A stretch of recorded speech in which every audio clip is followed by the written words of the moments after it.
Bonjour à tous, aujourd'hui exercice très classique et très simple, vraiment, ça va aller vite. On va étudier la somme donc, de k égale 0n des x puissance k avec x, un réel entre moins 1 et 1, moins 1 et 1 exclu. Voilà. Et on va étudier la convergence de cette somme. Il s'agit là juste de réviser la somme des puissances d'un nombre. Alors, je vais quand même rappeler la propriété importante, c'est quand on prend donc x donc différent de 1, alors ça peut être un réel, un complexe, donc soit x différent de 1 plus x2, etc. jusqu'à x puissance n, avec n une puissance ici non nulle, et bien ça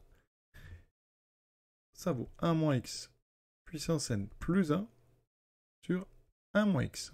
On comprend pourquoi x doit être différent de 1, parce qu'on a une division par 1 moins x. Si on prend x égale à 1, eh bien, dans ce cas-là, je vais quand même le dire, si x égale 1, donc pour x égale à 1, 1 plus x2, etc. Ça existe quand même. Mais c'est une somme de termes qui valent tous 1, et ça vaudra donc n plus 1. On a n plus 1 termes qui valent tous 1, donc ça fait bien n plus 1 pour une puissance n, donc ici, naturel non nul. Voilà. Alors, je vais quand même rappeler quelque chose d'important, même si pour certains c'est évident. Il y a une deuxième version de cette formule, qui est, alors vous pouvez factoriser en haut par moins 1, qui va faire moins 1 plus x puissance n plus 1. On factorise en bas par moins 1, ça fait moins 1 plus x. On simplifie ici les deux moins, parce qu'en fait, vous avez bien compris, c'est des multiplications par moins 1. Il reste ici donc moins 1 plus x puissance n plus 1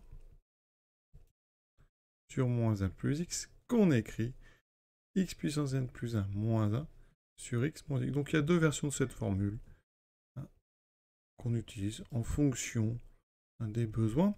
Souvent, la première sert quand x est entre moins 1, donc quand la valeur absolue x est plus petit que 1, et la deuxième sert quand la valeur absolue x est plus grande que 1. Comme ça, ici, vous voyez, quand on a 1 moins x ici, et que x est entre moins 1 et 1, et bien la soustraction, ici, elle donne un nombre positif.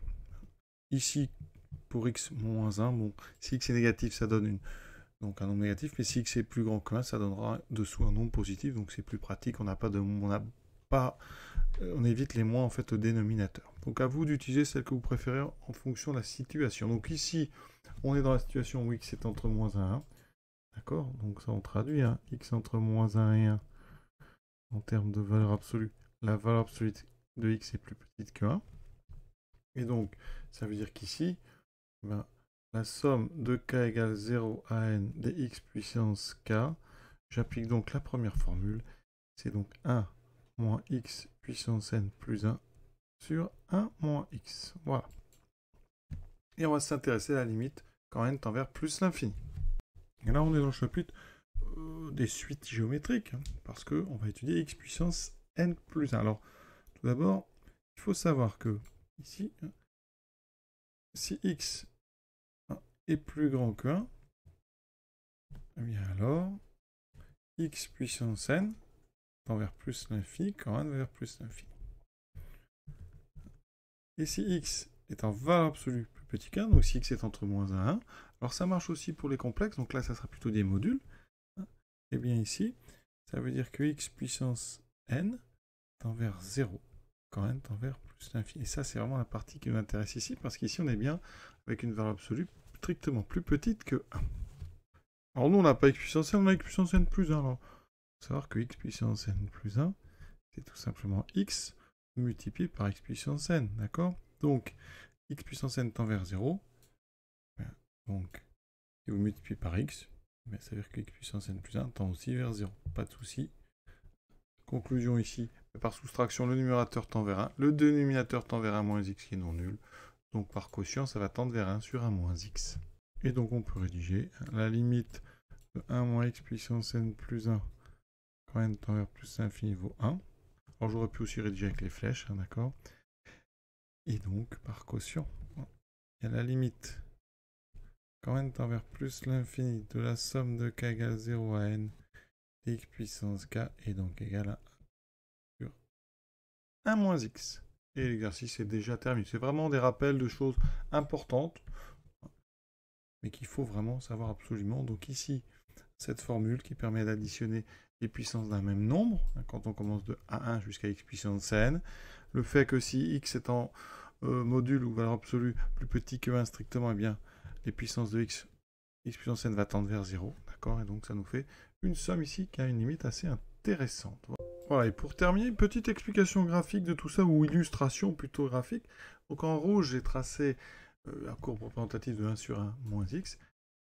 Et on va regarder au fur et à mesure la construction de cette somme. Donc 1 plus x, ça donne ceci. Donc vous voyez que quand on est près de 0, hein, déjà les deux courbes sont très proches. Donc quand on est très près de 0, 1 plus x, c'est une bonne approximation de 1 sur 1 moins x. Mais on voit bien que quand on est vers moins 1 et 1, c'est pas du tout ce qu'il faut. Donc eh bien, on peut améliorer la précision avec 1 plus x2. Vous voyez que ici, c'est précis sur une plus grande zone. Et plus on va rajouter ici 1 plus x2 plus x3, et plus la zone où les courbes, on va dire, se confondent comme ça à une vue est plus grande.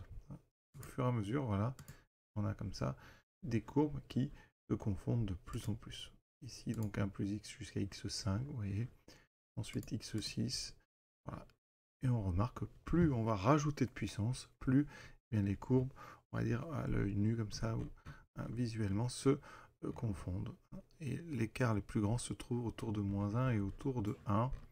Donc pour avoir une valeur approchée autour de moins 1 et de 1, mais il faut aller beaucoup plus loin que si on est près de 0. Et près de 0, on est tout de suite sur une belle approximation. Donc voilà ce qu'on peut dire sur les liens entre cette somme de puissance et la fonction 1 sur 1 moins x. Alors inutile vraiment de le dire, mais quand on est en dehors de moins 1, vous voyez que là les courbes vraiment se ressemblent pas du tout. Donc ce qu'on vient de faire, c'est ça va être vraiment utile entre moins 1 et 1, là où la somme en fait converge. Là on a une limite en fait finie et exploitable. Voilà. Sur ce, donc je vous souhaite une bonne fin de journée à tous et à très bientôt.